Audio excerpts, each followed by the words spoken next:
What is up, everybody? Yo, BGS here, and I got some good news and some bad news. The bad news, I'm going to be getting away from some of the review type content that I've done on this channel because I really want to, this is the good news by the way, get into some speedrunning type content. I've got an idea for a new series. I think some people will like it. We're going to take a look at some of the basic first things that you will learn when learning some speedruns, both for popular games and some pretty weird ones as well, because I know there's a lot of people out there that maybe you just saw GDQ for the first time, maybe you just got an emulator for the first time, you don't have 100 hours to beat your favorite game that's been on your bucket list forever, so you want to take some shortcuts. This is a series that's going to help you out. What we're going to do is we're going to take a look at a game, and at the end of it, I'll explain to you how some of the tricks work. Then I will set a time that I want you to beat. If you beat it, you let me know in the comments. Maybe if you have the ability to, you can even record the run, put it on speedrun.com, and just like that, hey, you're a speedrunner. I want to get as many people into speedrunning as possible, and we're going to look at all sorts of different games. Some of these may look easy. That's by design. Speedrunning is easy to get into. It can be really, really hard to perfect, but I want to show you that it's not as hard as you might think to at least get started and get some of those first times out there. Hey, they may not be first place, but you're probably able to beat me, and that's a pretty cool thing. So why don't we go ahead and get started? One of the all-time classic games, Super Mario World. So for the first episode, I don't want to get too fancy. We're going to go with the 11 exit category, which is the fewest number of levels taken to beat the game without having to use any sort of crazy glitches. Now, the world record for this is under 10 minutes, like you can see over there, and it's a pretty impressive run, but we are going to be doing the glitchless category today, so don't worry, you're not going to have to learn any sort of code execution or manipulation or anything like that. It's just going to be getting your platform skills up. All right, so here's one of the tough parts of any speedrun, figuring out where to start. Super Mario World's a little bit unique in that regard because we start a little bit after this screen right here where you select one player. So it's technically, you start the timer 2.2 seconds after you hit start. So you can always just start the timer, at the very beginning. By the way, as far as timers go, there's a program I use called Live Split that works pretty well. But yeah, just when you do your time, subtract 2.2 seconds if you start it, and you don't have to worry about anything fancy like that. So you're gonna see a quick cutscene here, Mario's kind of hanging around, and then when we get to the overworld the first time, we're gonna go right. Now, this is a good time to point out a couple things that you might see in this series moving forward. The first is there will be edits. I've got the timer at the bottom of the screen that'll always be there so you can see where everything is.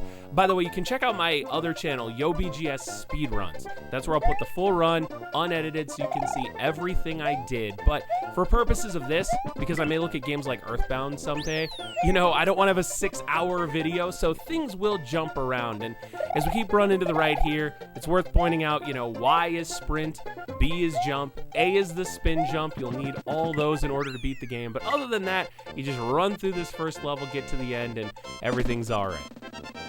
Okay, so this is gonna be one of the worst levels in the early parts of learning to speedrun anything, because these jumps are so much harder than they look. Now, if you're not comfortable trying it, or maybe you fail it a few times, hey, just take, some jumps up to the top and then get going. But if you want Mario to go as fast as possible, you're gonna have to learn how to hit these jumps. And the way it works is basically you get sprinting on the ground there, and then he hops up twice and he's good to go. I'm taking a little bit of a safe strategy. I'm gonna walk to the left and then sprint back to the right, and Mario should be good to go there. Once you make the jumps, this level is all about just kind of maintaining Mario's sprint speed. I'll go ahead and show the whole level here because it's a little bit weird, and that way you'll have it and can see how it goes. But again, if you lose sprint speed, don't worry, it's your run. You can, keep it up, and then, hey, that's something that's free to do better on next time.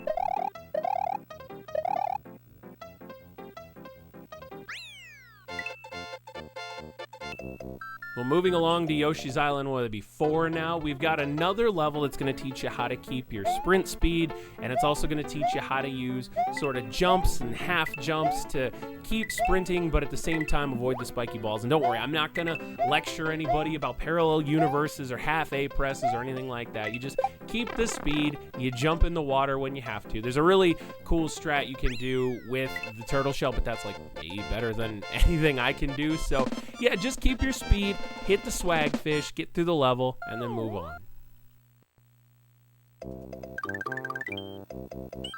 Well, if you're here, congratulations, because you've got a really good shot of pulling this run off. It's Lemmy's Castle, and it's not that difficult. I mean, really, for your first run through, all you should worry about is not falling in the lava. As long as you make it through this first room with the chain fences, you can actually get the fire you need to get through to the end. So just get around the Koopas. You can take a big jump if you want to at some point, and then once you get to the room with the falling pillars, that's where, well, really all you need to do is not try falling asleep. You want to make sure you get the fire here, and you should see, I think, like 3 pillars on your way through the room. They're nice and slow moving, so just stay ahead of them and you'll be fine. And then check this out. Once you get to Lemmy, be ready. Watch these fireballs. You got 1, 2, jump, 1, 2, and just like that, you're done with World 1. You get to watch the cutscene. If you're got fancy splits set up, you can go ahead and split there, but really, the big thing you're going to want to do is get ready to go to Donut Plains.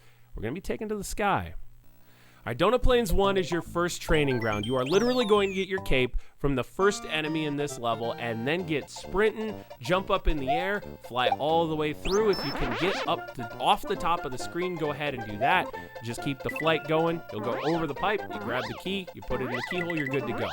That seems a little bit difficult for you. Don't worry, I've got a couple backups. I can show you what to do. If you need to see Mario on the screen so he can kind of, you can get used to the rhythm of flying, well, then you can do this lower one. And if you manage to hit the field goal, you'll be right up in the top there. You grab the key, you put it in the hole, you're good to go. And even if you can't do that, as long as you've got a cape, and as long as you're at the end of the level, you can go ahead and get this done relatively quickly. All you need to do is make sure that you take care of the charge and chuck, take care of the plant, get a run, get a spin fly up to the top, grab the key, and you're out. All right, we've got incoming water level. This is the kind of place where if it were like a GDQ type run, you tell them it's good to read donations because you're just going to be doing a lot of moving slow. If you hold up while you tap the swim button, Mario will take a little bit of a boost up, and if you hold down, he'll kind of hold his height. Now, if you still have the fire saved from Lemmy's Fort, you can go ahead and get that here. It'll help you kill the little sleepy blooper guys, but other than that, the only big thing you need to know is once you get to the end, make sure you grab the PAL block, get it where you need to go, hit it, key, keyhole, you know how it is.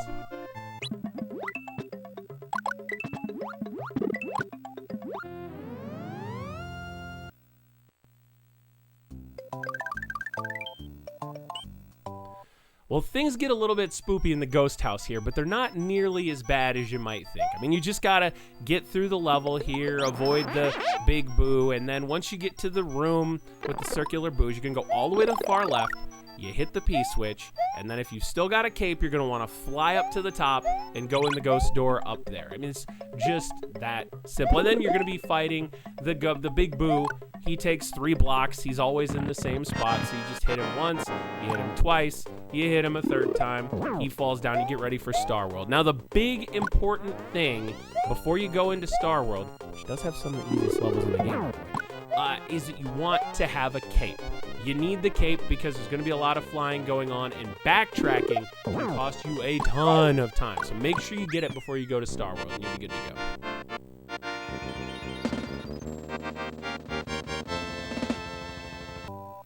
So first up, we got Star World 1. Nothing too bad here. Literally all you do is go to the right, do a spin jump, and as long as you're Big Mario, you'll knock your way all the way down to the keyhole. Now, you can get a little bit fancy here. That's what I did. Once you get to that second group of blocks, if you scooch Mario to the left, he'll warp down to where you want to be. Or, if you're not careful, he can either warp off the bottom of the screen and you can die, or you might miss the keyhole completely. So, use that one at your own discretion.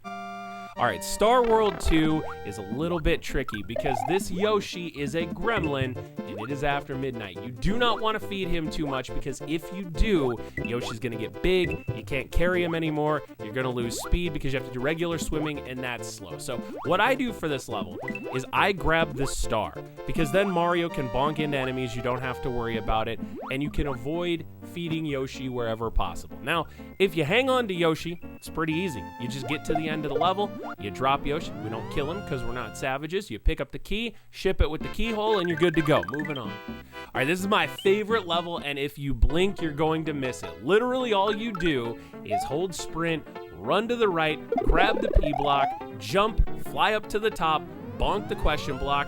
I like to ship the key with the keyhole, OTP. There you go, next level. The last level we'll play in Star World is another flyover level, so hopefully you've had a chance to practice these skills. You can kind of just jump around if you want to do sort of an alternate method, but if you can fly over. Just make sure you avoid these 2 sets of red Koopas and then stop after the pipes. You're going to want to land on this platform because once you do, all you have to do is take a little hop and a glide. You'll land on the platform underneath. You can use the cape to spin, hit the block, grab the key, and believe it or not, you are already ready for Bowser's Castle. It's that simple. All right, now Bowser's Castle can be scary. There are 8 different doors. They can all give you all sorts of nonsense. There's fireballs. It can be messy. We're just going to do the easiest 2 doors because it's a speedrun. That sounds nice. So you want to take door number 2. Door number 2 takes you to this spot with the cages, and all you do is you can jump, you glide, you avoid, I think it's 4 fireballs, you get to the end, and then you get ready for door number 5. Now, door number 5 can be a little bit annoying, especially if you have trouble timing stuff, because this you have to get pretty quickly, otherwise you run into some problems. But here's what I do. If you look, you'll see that there are 3 spikes on the side that face Mario, and they all go down. So when they come up, just 1, 2, 3, and then go, and you'll be fine to get through to the end. Now, all you have to do is get through the dark area. You can turn the lights on if you want, but if you want to avoid a little bit of lag, you leave the lights off, you get the Mecha Koopa, you bonk him into his brother, you get ready to go in the door, and all of a sudden, you are ready for the final Bowser fight. So like I remember being a kid and Bowser was a super scary fight, right? It took you a long time, he's got all sorts of different phases, but all you need to do is hit him 6 times. So the first time he's just gonna hover around above you and then he'll throw out 2 Mecha Koopas. You jump on him, you throw him up by holding the up button, he'll bonk into him, and then you have to dodge some fireballs.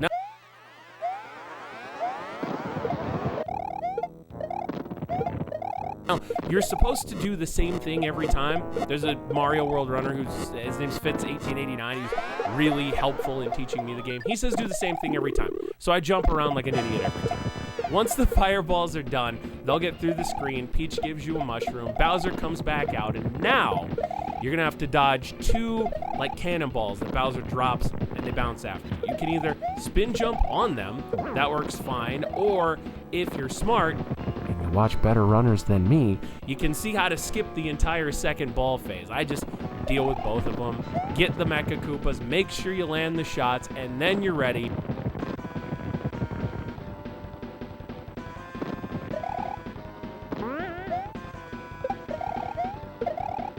Well, for more fireballs. But after the fireballs, you're ready for phase 3.